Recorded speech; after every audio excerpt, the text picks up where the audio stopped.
राज्य मंत्री स्वर्गीय बनवारी लाल शर्मा जी की श्रद्धांजलि सभा का आयोजन धौलपुर के सर्व समाज द्वारा रखी गई श्रद्धांजलि सभा, जिसमें धौलपुर जिले के सभी समाजों के प्रतिनिधि एवं बड़ी संख्या में गणमान्य नागरिक आए। इस श्रद्धांजलि सभा में उपस्थित लोगों ने अपने विचार व्यक्त करते हुए उनके राजनीतिक एवं व्यक्तिगत जीवन के बारे में बताया। सभी ने अपने विचार व्यक्त करते हुए कहा कि वह एक समाज के राजनीतिक व्यक्ति न होकर सभी समाजों को साथ लेकर चलने वाले राजनेता थे, जिन्होंने राजनीतिक क्षेत्र में अपने प्रदेश ही नहीं देश में भी धौलपुर का नाम किया। उनके जीवन से प्रेरणा लेनी चाहिए। स्वच्छ एवं वेदाग छवि वाले राजनेता थे। श्रद्धांजलि सभा में एक स्वर में सभी ने स्वर्गीय बनवारी लाल जी की प्रतिमा स्थापित किए जाने तथा राजनीतिक विरासत में श्रीमती नीरजा अशोक शर्मा को सहयोग देने की बात कही। आज परशुराम धर्मशाला में आयोजित हुई थी सर्व समाज की श्रद्धांजलि सभा, जिसमें बड़ी संख्या में दूर दूर से स्वर्गीय बनवारी लाल शर्मा जी को श्रद्धांजलि देने के लिए उपस्थित हुए। कई बार हम लोगों को भी गुस्सा आता था, लेकिन ये उस व्यक्तित्व की खूबी थी, कोई उनसे भी गलती हो जाए तो उसको भी महसूस करते थे। मैं केवल एक शायर की 2 लाइन में उनकी जीवनी को कहना चाहूँगा। कुछ इस तरह हमने जिंदगी को आसान कर दिया, कुछ इस तरह हमने जिंदगी को आसान कर दिया, किसी से माफी मांग ली और किसी को माफ कर दिया। मैं शेर काजी साहब की इस बात से सहमत हूँ कि वास्तव में ऐसे व्यक्तित्व की जिनकी प्रेरणा से धर्मशाला का निर्माण हुआ, उनकी एक मूर्ति भी धर्मशाला में लगे, जिससे भविष्य में हम लोग आपका जिला जब भी यहाँ आए तो उनके हृदय पटल में उनकी यादें एक बार फिर से जाकर हो जाए। बहुत बहुत धन्यवाद।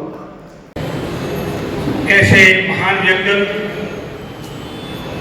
पूर्वी राजस्थान के ही नहीं, पूरे राजस्थान में जानी मानी हत्याओं में शामिल हम सबके मार्गदर्शक बनवारी लाल शर्मा जी को श्रद्धांजलि अर्पित करता हूँ, उनके चरणों में नमन करता हूँ। ऐसा व्यक्तित्व, जिस व्यक्तित्व ने इस ब्राह्मण समाज को नहीं 36 कौम को सींचने का काम किया, जिस व्यक्तित्व ने हर व्यक्ति को अपने साथ लेकर चलने की प्रेरणा दी। और मैं तो समझता हूं कि ऐसे ऐसे बड़े बड़े नेताओं से चुनाव हुआ कि मैं समझता हूं कि लड़ने के सामने भी आता नहीं, लेकिन बनवारी लाल जी ने कभी हार नहीं मानी अपने जीवन में। उन नेताओं को दोबारा हरा कर प्रणाम दिया कि कभी हमें जीवन में डरना नहीं चाहिए। मुझे भी उनके माध्यम में काम करने का मौका मिला।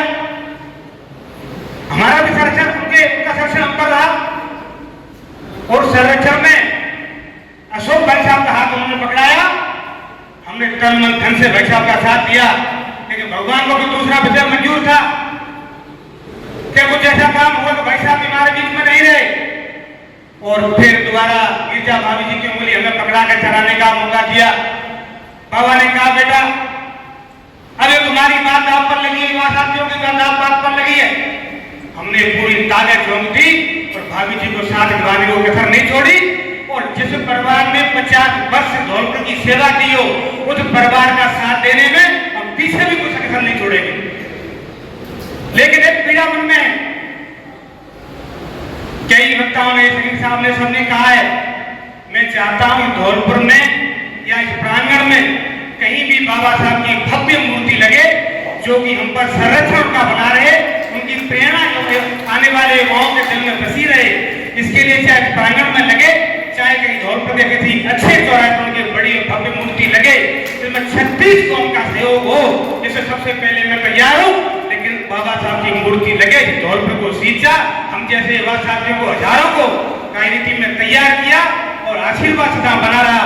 अब भी बीमार थे तो मिलने जाते थे तो एक ही बात थी, आप कैसे हो, क्या चल रहा है, कहीं अपने लोग परेशान तो नहीं है।